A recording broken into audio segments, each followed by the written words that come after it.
Bande kwa Poto, bande kwa diaspora, na Kenya, na Maroc, na Tunisie, États-Unis, Londres, partout. Oui, ça va ta majorité présidentielle à Kinshasa. Beaucoup de gens ont fait cardinal. Et puis, ils ont aussi un tolo, il y a un Bassi Abat. Il y a un cardinal. Ça, c'est quel genre d'autorité? Kinshasa, c'est un zélate. Kinshasa a été coléré comme une bandale, coléré comme une Kanluka, coléré comme une Limité. Aux autres, tout à tolo. Oh, je suis ministre. Oh, sous l'impulsion du chef de l'État. C'est de la médiocrité, du rage. Et ça, c'est. Ngai na ke sokola mutuka na sayo. Na moni mwana kimbuta na 2 policiers na sac ya mbongo. Na 7 camions, ya lisolo te, na tracteur. Ba yeko longola matiti. Au sisma RATPK, ba na 22 mois impayés. Plus de 250 personnes. Mais vous avez mwana moka mukie, après na poko koyani na bandala, bando luka ba mingando na mbongo l'État. Soto lobby auto memingamo. Metal sat azo senga bango mbongo. Asomba ba matériel mbongo ezate. Mais Chibala na mon frère comme ils na 3 ndako. Na lemba ga ndeta somba commune mobimba. Si batuna majorité ba lobby aza traître, ba service à sécurité kanelier ba biso qui tient aéroport ba okanga aussi longtemps. Il est premier ministre honoraire, ozo mona folie za na mboka. Quelqu'un qui est premier ministre honoraire mais bazo menacer le individu normal. Saki alingi atala émission ya kambangu info plus roro. Aïe aïe aïe aïe aïe. Na cliquer na koti YouTube na tala info plus roro. Pona mona bansango ya miziki ya culture pea makambo nyonso ezaleka o info plus o tala pe mona info plus otalaka wa. Bienvenue dans ma chère internaute sur www.info plus avec Peggy Titon. Boyi malamu na émission L'amour du Congo na yabino Peggy Titon, le parallélo de la presse. Oh le lot solo là par rapport ya makambo zali koleka na mboka na biso par rapport ya tension politique et na kozana intervenante na ngai o na kombo ya Fallon Fouakiadi otoromeka ko solo là na honorable Timothée Lenoir, analyste politique parce que nganazo benga le Mbingazor, hein, l'homme en petite taille mais un grand en esprit to solo là na par rapport ya émission oyo L'amour du Congo, émission ya bana mboka. D'abord avant tout commencer na kopesa mbote na bato no so bazali kolanda biso partout dans le monde et surtout na Angola, na Tanzanie, na États-Unis et na Canada, bah veut le meilleur na bango. Merci beaucoup Nayo Henri Modogolongo. Bonne année en 2018. Nabo Sanité Babimboli, agence Badem. Déjà na coupé ça invité na moko alelo otoro yamba na émission L'amour du Congo, Timothée Lenoir, Oazali analyste politique, Arumeka Kosolanaï par rapport à Yamakambo Zaï Kolekana na République démocratique du Congo. Bonjour monsieur Timothée. Bonjour monsieur le journaliste. Merci pour l'invitation. C'est vrai tu m'as pris à pied levé. Mais je suis très content, très ravi. Pour la première fois, on a participé à l'émission L'amour du Congo. Les principes étant spirituels, pour l'amour du Congo, je ne resterai pas calme. Pour l'amour du Congo, je ne cesserai de parler. Et pour l'amour du Congo, on est toujours là. Donc, merci pour l'invitation et j'ai saisi l'opportunité pour formuler mes vœux les meilleurs. On a battu tout au Bakolanda Bisso 2018, année à désarmement, surtout dans le Congo, hein, parce que pouvoir les autres à la désarmer, volonté de s'accomplir. Voilà. Timothée Lenoir, merci beaucoup parce que au moni émission L'amour du Congo, tous vraiment on a besoin d'un bateau basal koloba à cœur ouvert. Tout le bas déjà makambo et salema qui lobby à la cathédrale ozaki messe pour na ba oyo ba kufa qui le 31 décembre. Mais tout le monde qui est na katia messe et toi comme on après quelques minutes, toi comme on a na réseaux sociaux nyonso ba lobby qu'il y avait eu de coups de balle, bateau vraiment bout portant bobané ko beta batou. Donc mais par après tu es koyoka lisusu balobi ke bakamwana ils a archi faux mais par rapport à internet tu lobby ke ils a vraiment nouvelle vision ou surtout une nouvelle technologie ou so il kambo salami surtout na mboka bat batalango moto yo ndenge yo zala ki na kati ya meswana est-ce que makambo ba affirmer yango est-ce que ça mambo solo ma isalema ki ke lobby même yaki kokuta même bana ya classe libanda ndenge catastrophe salama qu'est-ce que ça mambo ya solo. Merci pour la question, j'aimerais préciser une chose. Pour la première fois, abonné à site Nabino. Je suis Timothée Lenoir Efika. Je suis analyste socio-politico-religieux, donc je suis ni de l'opposition, je suis ni de la majorité. Moi, mon combat c'est la République. Et au nom de la République, j'ai juré de dire la vérité. Na tout arato lopo nalia mbongo mokonzi moko te na majorité, nalia mbongo mokonzi moko te na opposition, donc j'ai des comptes à rendre à personne. J'étais là à la messe du début à la fin, écoute, 9h30 37 boy. J'étais là. Félix Tshisekedi avandi na sima na ye ban moko ban elandaki ya mibale, j'étais là. Pembeni na ngai Ada Bombole, Martin Fayulu, Moussous Azaki, j'ai oublié, Vital Kamere, ambassadeur. Na ligne nanga il y avait que des ambassadeurs. La messe s'est très bien passée. Tout est bien passé. Tout yembeli cardinal parce qu'il fallait tout yembeli parce que tout sentir que bah pasteur Toumi na Braza baza ba remonter ba Martin Luther King ba bunda pour la liberté. Aujourd'hui au Congo on a quelqu'un qui s'est décidé.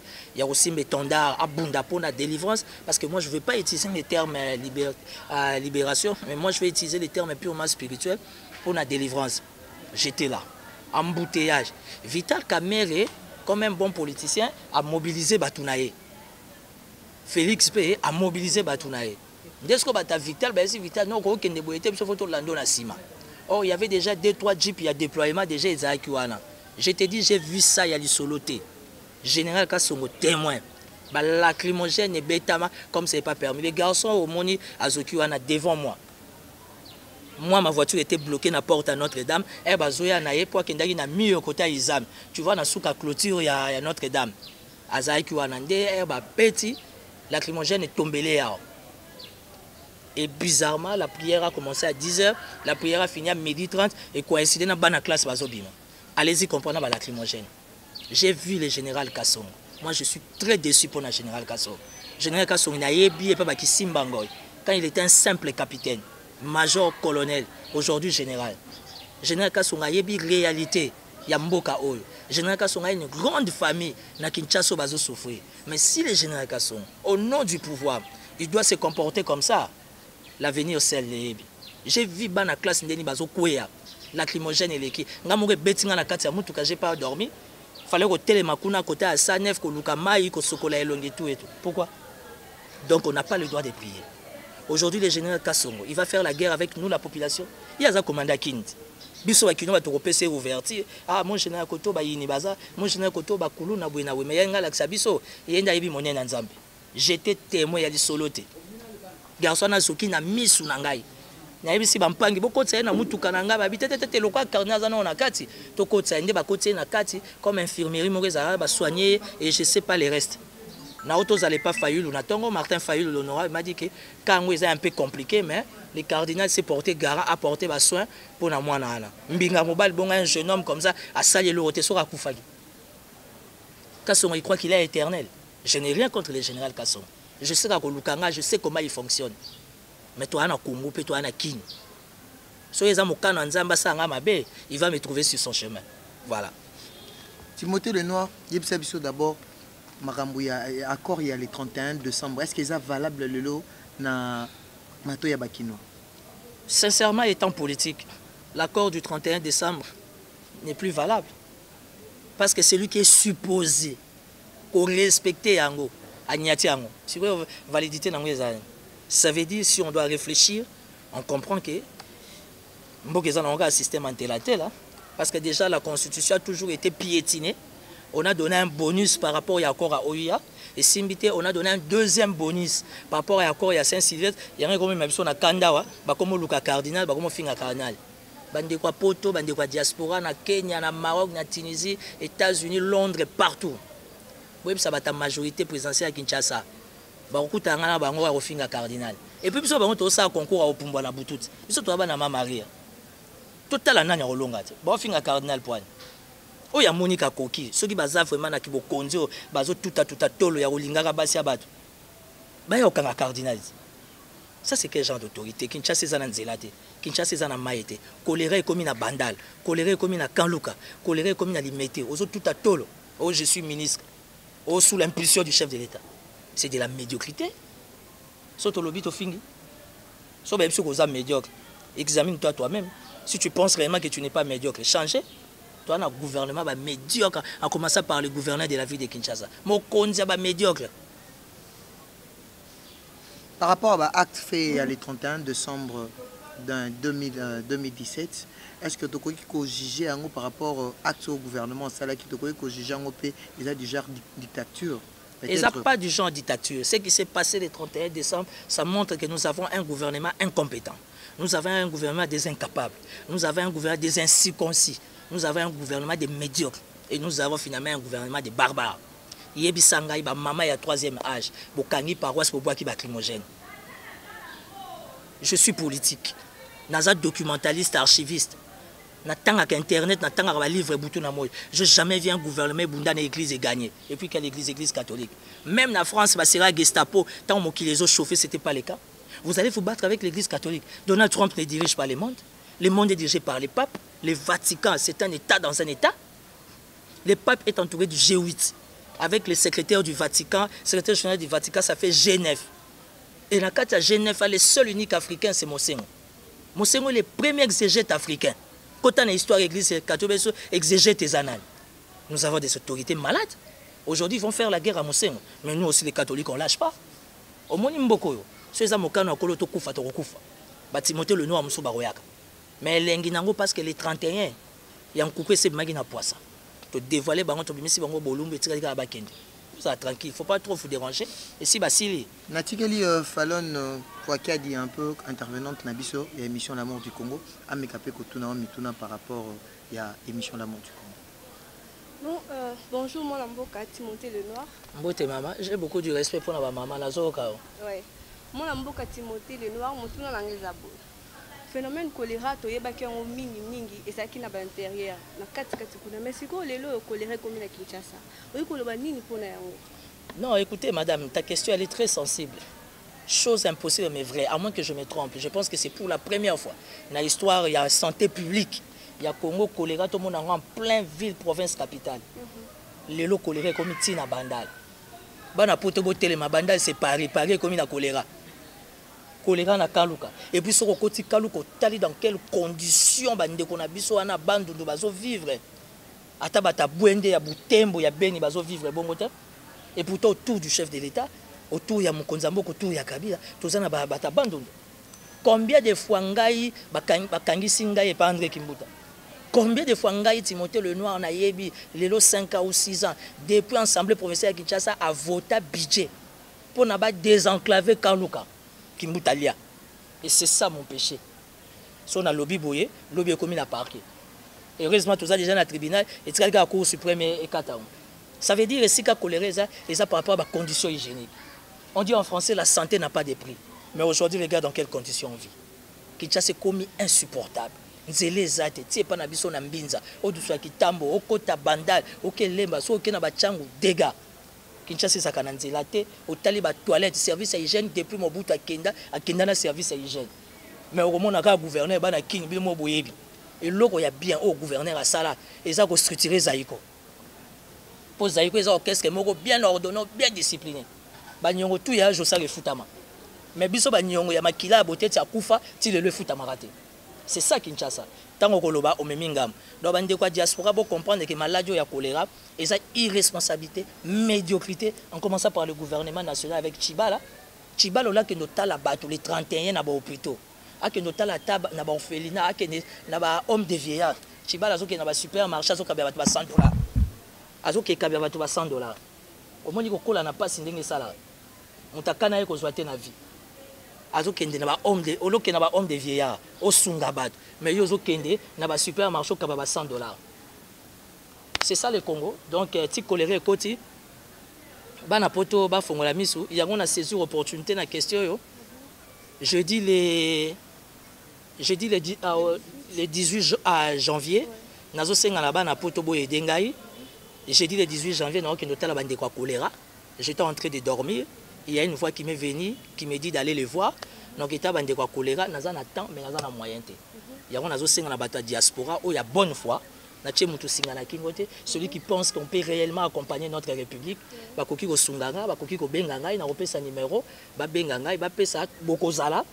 oui, je vais louer un véhicule, je vais vous mettre à l'aise. Biloko que somba ma toketa bande kwa choléra to même bon ba mai ba savon moi ba drap parce que ce sont vraiment des conditions très compliquées. Pourquoi pas zaza peine moi ba enveloppe na maboko.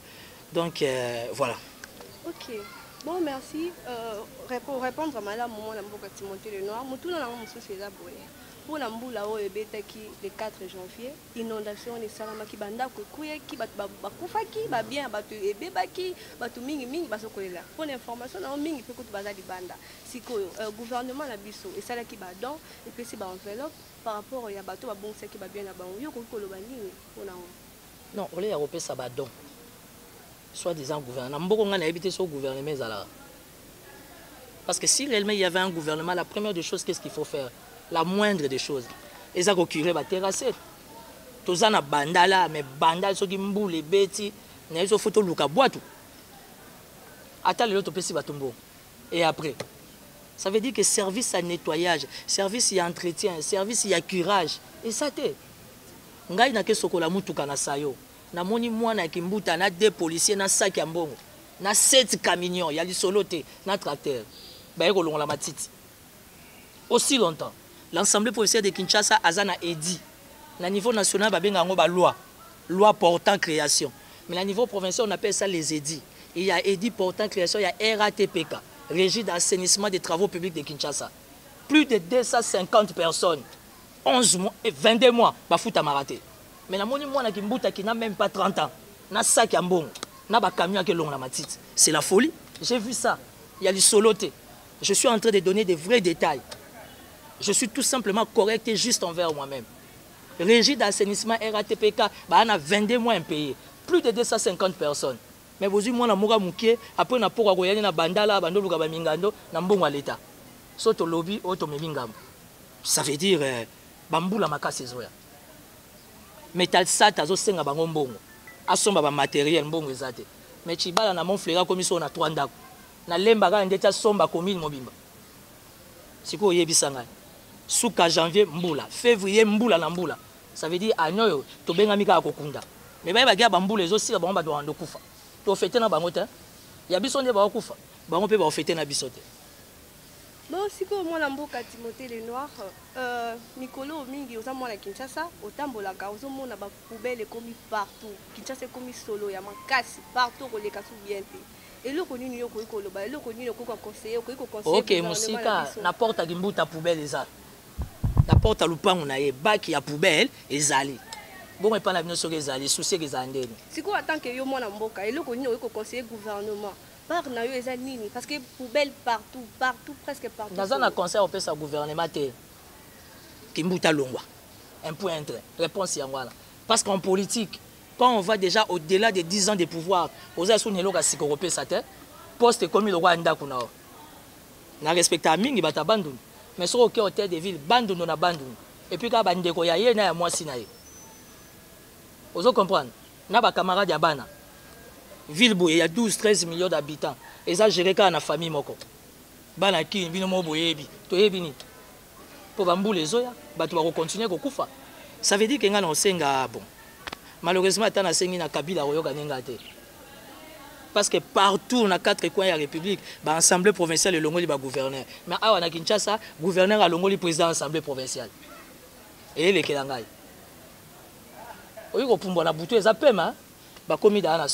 Donc ne sois pas étonné s'il y a des poubelles partout.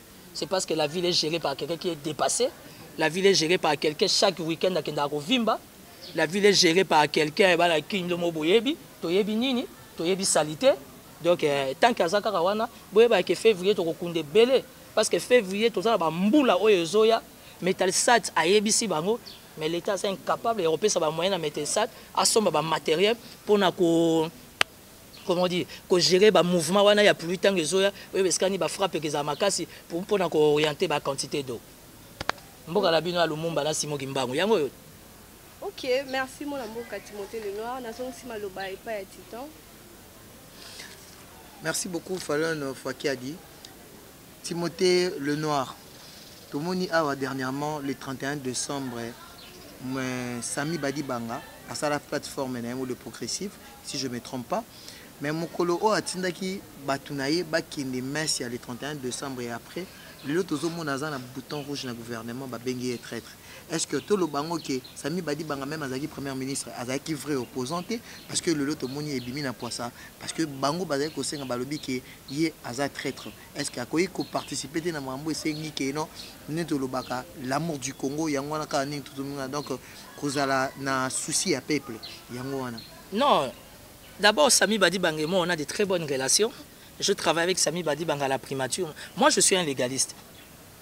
Sami Badi Banga a créé une plateforme les progressistes. Azaki na poto pour des raisons de vacances. Atindi Mukanda. Que non, marche à les 31, le Kweza ma bondeli, binope batunanga les progressistes. Ponga naza progressiste était. Je n'ai pas adhéré dans cette histoire-là, mais c'est une plateforme avec plus de 50 partis politiques. Aïsi bango ba kende, na marche à les 31 ba kende ko assister na prière. Ngamba memi yangwana. Batuna majorité balobi aza traître. Service à sécurité, Kanyelie Babi soit quitté l'aéroport aussi longtemps. Il est premier ministre honoraire. Aux hommes, on a folie Zanamboka. Quelqu'un qui est premier ministre honoraire, mais va menacer le coin individu normal. Tu vois? Parce que quand tu es premier ministre honoraire, normalement tu bénéficies au moins une année. Il y a sécurité, il y a immunité, il y a avantage. Aujourd'hui, Sami Badi va comment menacer le roi moi la moqué. Mais quand tu as trop kangayo, il y a contre Kabila et tout et tout. Sami Badi va lata buzoba pour soutenir Kabila, parce qu'il est signataire de l'OIA. Quand on parle des vrais signataires de l'OIA, on voit Kamere, on voit Sami Badi Banga. José Makila na compte, il y a quota, il y a Sami Badi Banga. Il faut expliciter les choses. Il y a aujourd'hui, parce que Remanieme Zoya, Bazolo on la Chibala, Bazo Chaka Tebekatoto. Association à Batente. Pour Olingate, Katebekatoto, pour constituer le gouvernement, il doit faire recours à tous les signataires. Ça veut dire que signataire, il y a OIA, dans signataire, il y a Saint-Sylvestre. Et quand on parle des signataires de l'OIA, on voit pratiquement 2-3 personnes. On voit Vital Kamere, Marie Vital Kamere, Aza Caméléon, il ne joue pas un frangé. Bolingona a mis des PSS au Vieux Kimiate. On voit Sami Badi Banga, on voit Banani, comment on appelle, José Makila, Venanga Jean Lucien Boussa, Bunganenzela, Bolingo a pouvoir et l'équipe, via Zongue et Lengue. Donc, allez-y comprendre. Donc, c'est une démarche, la procédure, elle est très mauvaise. La procédure elle est très méchante. Il ne faut pas que Sami Badi Banga yonga Sami Badi Banga aza signataire ya OIA. Azonga. Le quoi balobi a commis traître ba kangaye. Alors plateforme naye et que réclamer liberté naye et c'est ça les pays. Même à tabazo sala mabe yo betango kaka maboko. Soko le s'opposer au commis contre X au commis contre Y. Tu sais la majorité rêve. Bah ta majorité bazo boulé que si Kabila n'est pas là, la terre ne va plus tourner. Le chef de l'État, il est jeune. Le chef de l'État, il a beaucoup d'énergie. Ça veut dire qu'après, il a droit à la vie. Moi, si j'étais son frère, Atika est sénateur à vie. Parce que posture, constitution, c'est sénateur à vie. Non, non, Simbaï. Non, non, Okangay. Mais le lobe exposé dans le danger. Il y a une attitude à Kabila. Alors que non, à Opona Moutoute, la majorité. Il n'y a pas de candidat, il y a un candidat. Mais il y a une majorité qui est ces sala. On a passé ma bonne matinée à suivre. Toi, tu as dernièrement allé en Tundo, à Zali porte-parole et AMP.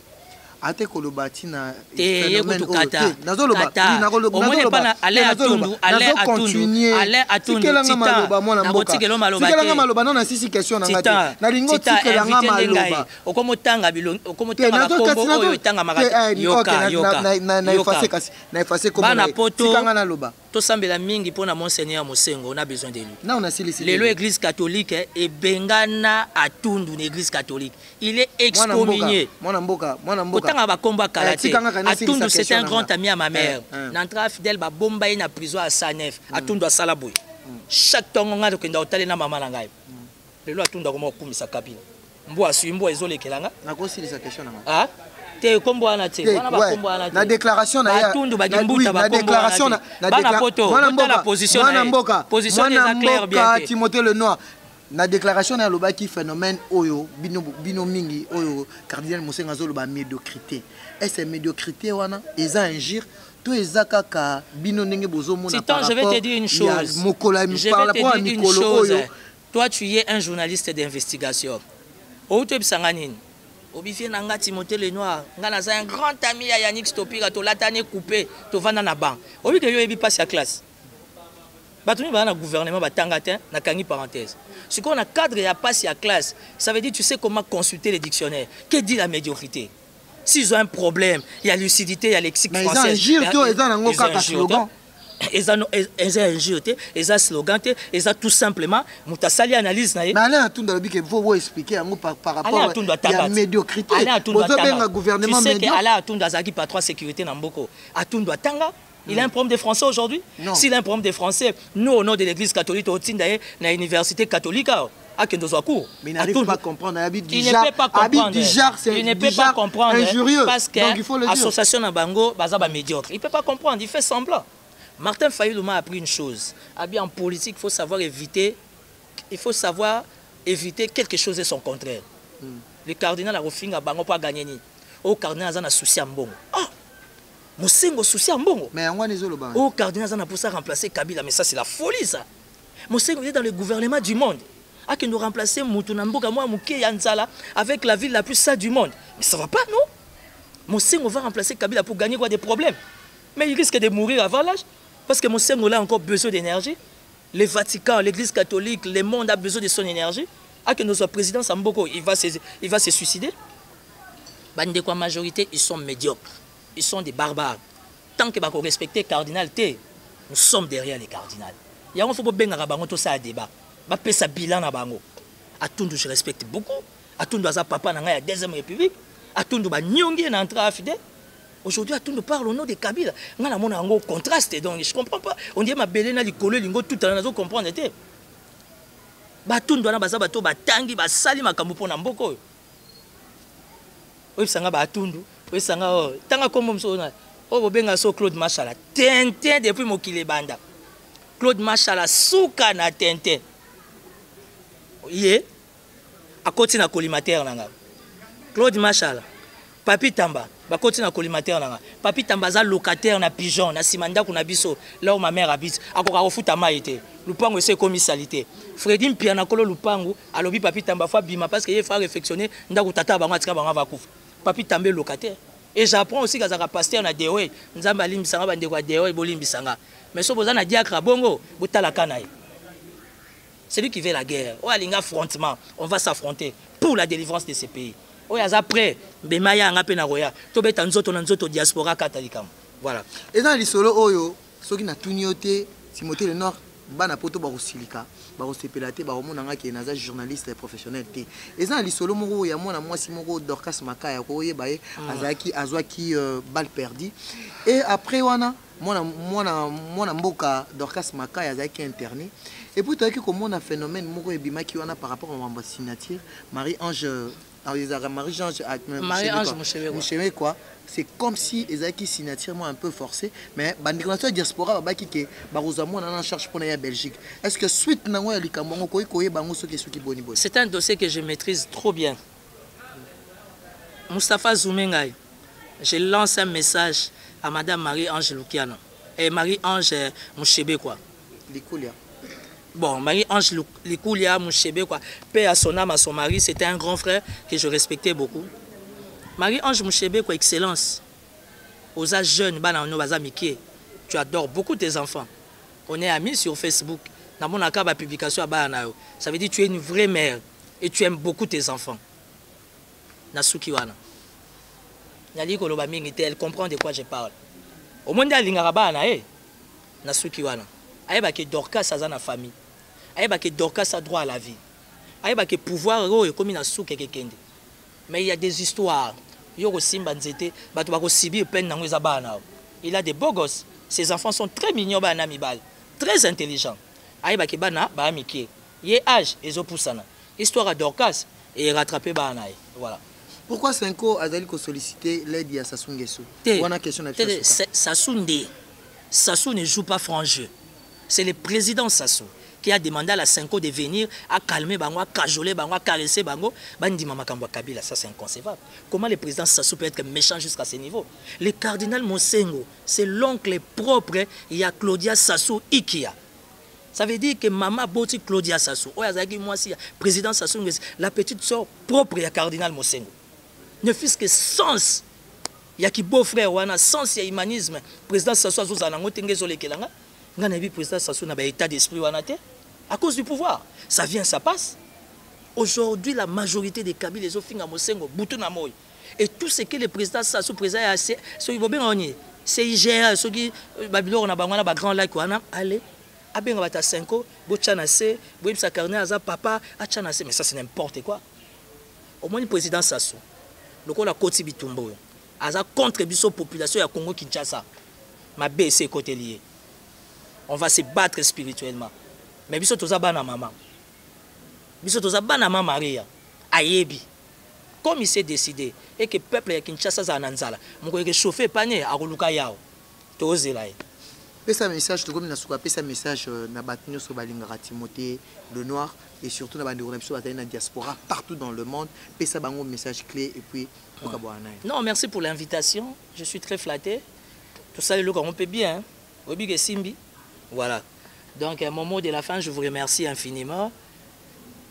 Jeudi le 18 janvier nazo kendo tala bata choléra nazo senga na mutu nyonso ya bonne foi na sengi mutu lo côté si tu penses tu es touché et qu'on peut faire un geste pour ces gens-là tu peux me contacter nazana plus 243 84 017 55 mon numéro WhatsApp privé plus 243 84 017 55 60 vous contactez nga botindo botinda photo son ba mai ba miliki ba savon ba drap toutes ces histoires binomo déjà ko bopesinga ba précision pour na adresse à Bandal j'ai envoyé des gens bazulanga adresse à limité na ya nini ya kan Luka ceux qui vont réagir au plus tard lundi mardi et que ça a plaisir parce que jeudi je dois être là et puis na pourquoi na rozana bande konanga ba tindeli bino image ba mona ba mbongo botindaki musale sali nango nga naza lokosote moi je suis comme l'apôtre Paul Yannick Stopira yebina Mustafa soki eza te na vana kwenanga nazo senga mbongo ana te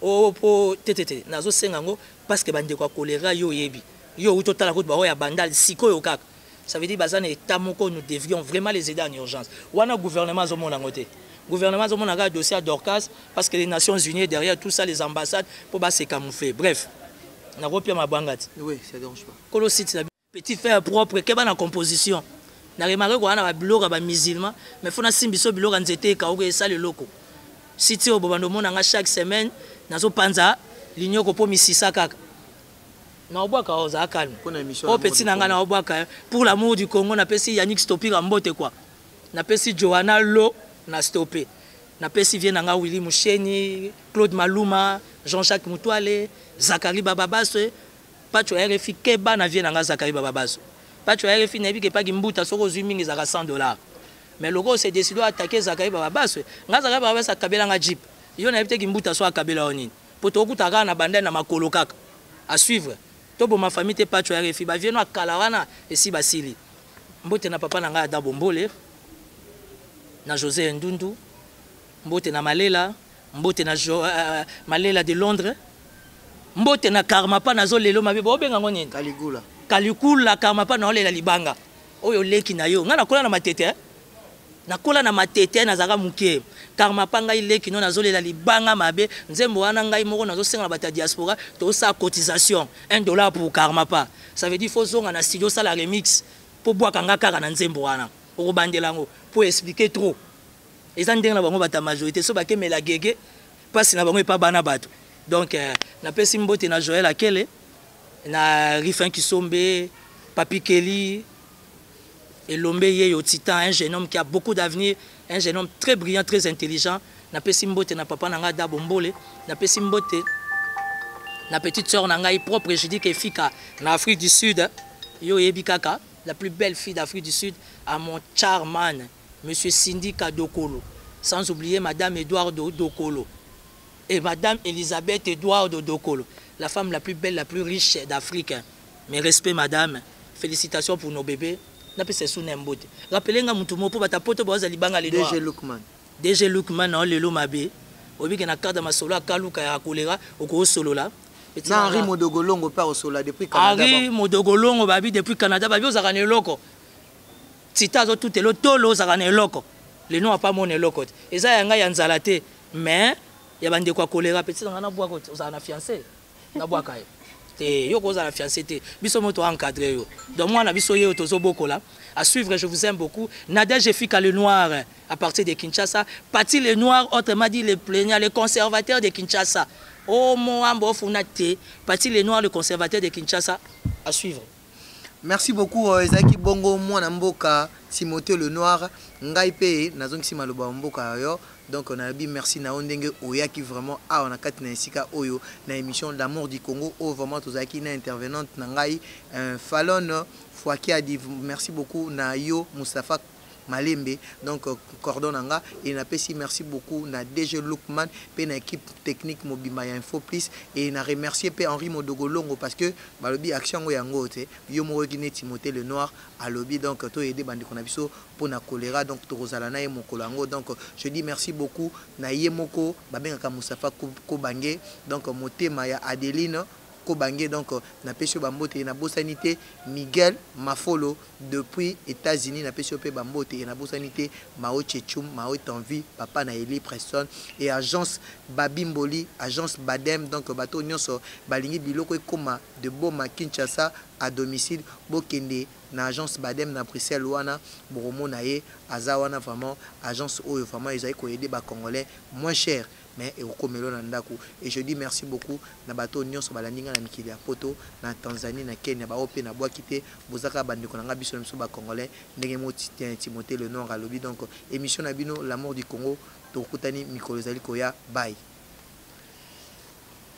c'est bon Soki olingi otala émission ya Kambangu Info Plus Info Plus aïe aïe aïe aïe na cliquer na koti YouTube na tala Info Plus pona mona bansango ya miziki ya culture pea makambo nyonso ezaleka Info Plus tala pe mona Info Plus.